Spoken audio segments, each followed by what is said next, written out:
Sveiki! Mani sauc Ilva Strupa. Es šoreiz aicinu Sandru Babko uz sarunu. Kāpēc viegli atrast kopēju tēmu, lai mēs sarunātos, vai arī atrastu līdzīgi domājošus cilvēkus? Mazliet padalies, Sandra. Varbūt mums ir kaut kāda līdzīga tēma vai ieteikumi cilvēkiem, kā vieglāk uzrunāt cilvēkus ar līdzīgām tēmām. Nu, čau, čau, Ilva, atkal kārtējā Jā. mūsu tikšanās reizē. Prieks, jā, kad arī vienojāmies jau par sarunu nākamo. Protams, ka mums ir atradušās kopīgas tēmas sarunai jau dažu mēnešu garumā, vai ne, jo abas divas esam tā kā atklājušas priekš sevīm numeroloģijas spēku no dažādām šķautnēm, bet ne klasisko numeroloģiju, bet nu, tā kā ciparu psiholoģiju vai kaut kas tam līdzīgs, vai ne? Taču, lai parunātu par to mazliet vairāk, es gribēju minēt to, ko es parasti saku ļoti daudziem cilvēkiem. Facebookā daudzus gadus jau klīst tāds teiciens, ja, ka bitei nav jātērē savs laiks, lai pierādītu mušai, ka medus ir labāks par sūdu. Ja? Ļoti brīnišķīgs, manuprāt, teiciens, un līdz ar to mums ir jāmeklē savas līdzīgi domājošās bites, ja esam bites, vai mušas, ja mušas. Un līdz ar to viegli sarunāties ir atrodot kopīgās intereses, vai ne? Un, ja, piemēram, vēl kādam tur interesētu, tur numeroloģija, iepazīt sevi, tur savas stiprās puses, vājās puses pēc cipariem, vai ne? Uzreiz iemesls sarunai un pie reizes, starp citu, kā tu kopi savu veselību, kā tu rūpējies, ja, ka bez tā, ka man interesē šī tēma, es lietoju arī vēl Duolife produktus, vai ne, Ilva? Ko tu par to saki? Jā, es arī piekrītu, un man atkal stiprā puse ir tieši arī, teikšu, līdzīgi ar numeroloģiju. Es arī vēl cilvēkam piesaistot, tā kā tu saki, piesaistu viņu un pastāstu, ko es lietoju arī veselībai. Un tomēr, ja cilvēks saka, man nav neviena stiprā puse, man ir vienkārši viņam pateikt. Nu, izraksti tās savas, kā tu man liekas, kādreiz mācīji, un tagad es visu laiku atceros to. Izraksti vismaz 10 lietas, ko tu māki darīt. Un tad tev būs rezultāts, un tad tu ieraudzīsi, un tad tu redzēsi savas stiprās puses. Un nav tāda cilvēka, kuram nav vismaz 10, un ja ne vairāk stipro pušu. Un caur šo tēmatu es, Sandra, piekrītu, tad, kad cilvēks ierauga, tāpat kā mēs ieraugam, viņš māk pastāstīt, un cilvēks arī otrs ir ieinteresēts. Viņiem ir kopīga saruna, viņiem ir kopīgas intereses, tāpat kā mums. Un mums viss izdodas tikai dēļ tā, ka mēs izprotam tagad ciparu psiholoģijas, vairāk teikšu, jo tā nav tāda tā kā parastā numeroloģija, tā ir tā kā vairāk uz psiholoģiju jau saistīta. Un Jā, kā tev liekas? jā, tieši tā, jo, piemēram, arī bez šīs te pašas ciparu psiholoģijas, vai ne, tak ir vēl jomas, kurās mēs arī jau esam satikušās. Nu, abas divas mēs dzīvojam laukos. Tātad Jā. mēs, translējot sevi, savu dzīvi, varam arī uzrunāt tos cilvēkus, kas dzīvo laukos, kuriem liekas, ka, nu, ko tad es laukos, man jau nav cilvēka apkārt. Cilvēku mīļie dzīvojam 21. gadsimtā, vai ne? Mēs Jā. varam stāstīt par to, ko mēs audzējam, kā strādājam dārzā, un caur šo radīt interesantu saturu un dalīties ar atsauksmēm arī par Duolife, vai ne? Vai, piemēram, atkal tev vēl papildus tēma, es ļoti zinu, ka tev ļoti patīk gatavot ēst. Ka tu rīko arī maizes cepšanas meistarklases, ka tev ir ļoti garšīgi produkti, kurus tu pārdod un piedāvā cilvēkiem. Es esmu ēdus tavas gardās marinētās sēnītes, un tu katru reizi jācienā ar visādiem tādiem apbrīnojumiem gardumiem, un cilvēki, kuriem tas interesē, uzzina, ko vēl tā Ilva dara. Kāpēc viņa tāda enerģiska, kāpēc viņa tik forši, ja tur brīvi izturās, tik atvērta, pozitīva? Es arī tā gribētu. Nu, lūk, vai ne?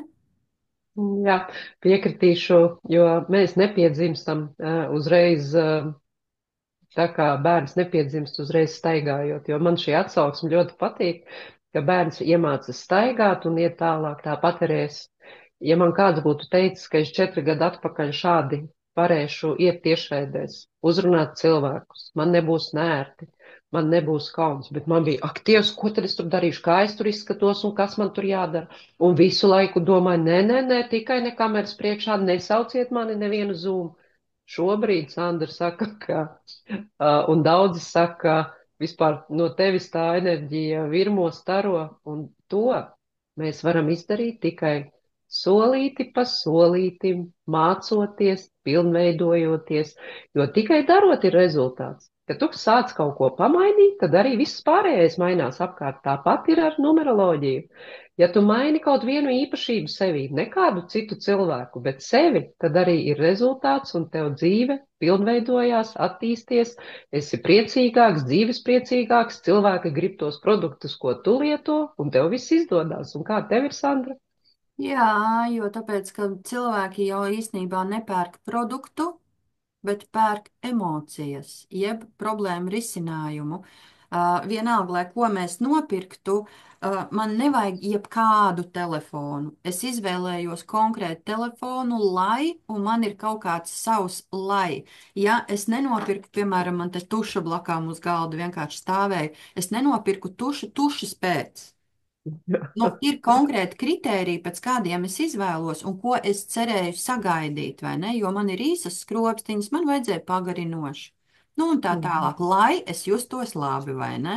Un Jā. vienmēr, pat ja mēs dīvānu mājās gribam nopirkt, mēs atkal, kāpēc mēs pērkam dīvānu? Ne jau dīvānu pēc, mums nedara jebkurš. Mēs gribam justies labi, lai visa ģimene tur var sasēsties, vai lai varētu mantas jā, veļas kastē noslēpt un tā tālāk, tā tālāk. Tāpat tās arī ar Duolife veselības produktiem mēs katrs varam atrast to savu laiku, kāpēc mums varētu būt interesanti iegādāties šos produktus, un pat ja nekas nesāp, kas ir ideālā versijā, vienkārši sāk lietot un rūpēties par savu ķermeni profilaktiski, vai ne, Ilva?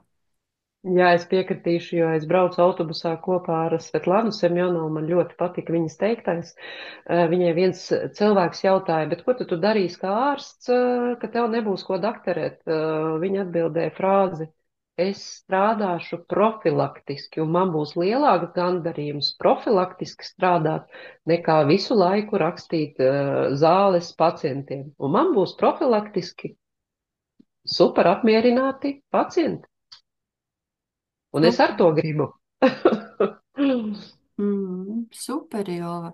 Nu, forši, Jā, nu, man liekas, ka mēs jau tā kā padalījāmies, jā, jā. par to, kas ir svarīgi atrast savus tās savas atslēdziņas, lai atvērtu durtiņas pārējiem cilvēkiem, lai viņi mūs ierauga, sadzird, ieinteresējās, un caur šo kaut kādu kopību, vai caur dārza lietām, receptēm, tamborēšanām, nezinu, krustiņu dūrienu izšūšanai vai kā tur ir, jā, vai vienalga, lai kādas intereses mums ir, lai mēs arī varam um, atrast viegli savus cilvēkus un padalīties arī par dolai.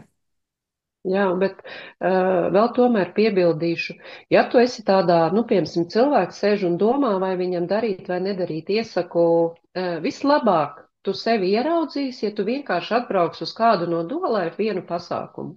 Tici man, ka tu būsi jau mainījis savu dzīvi vienu soli tuvāk tam, ko tu vēlies. Kaut vienu soli, tas tāpat kā paņemt, izlasīt labu grāmatu vai iziet, šoreiz es izdomāju, iziet pastaigā.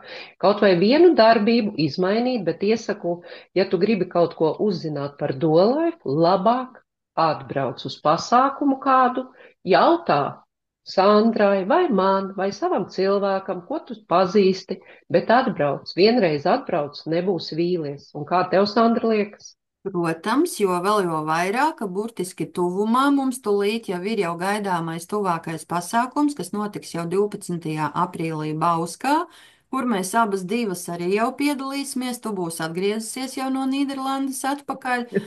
Būs tā kolosālā iespēja satikties un, protams, atkal kopā pabūt, padegustēt produktus, izmēģināt, ja, un paklausīties brīnišķīgus stāstus par no citiem cilvēkiem arī par produktu vērtīgo ietekmi un arī kosmētikas ietekmi uz mūsu ķermeni un labsajūtu. Jā, un mana līdere, godīgi, pie kā es mācos, man māca, tas ir numeroloģija. Viņas pēdējais teikums ir šāds. Nu, nebūs rezultāta, ja tu nesāksi kaut vienu darbību, kaut vienu maiņas soli. Viņa ļoti forši krieviski to pateica. Es nevaru tā burtiski latviski pārturkot, bet krieviski bija tik fantastiska tā saruna, ka es sapratu, nu, pat, lai tu mainītu kaut ko, ir viena darbība vismaz jāizdara. Jāatbrauc uz pasākumu, vai jāpajautā par produktiem, vai jāuzzina, vai jāizlasa. Tu piekritīsi man, un mēs jau varēsim beigt tad sarunu. Jo, Jā, piekrītu, un arī jā. droši vien jau šī reizītē tad arī būs gana, un paldies, Paldies, jā, Sandri. ka Atā. uzaicināji, jā. Paldies!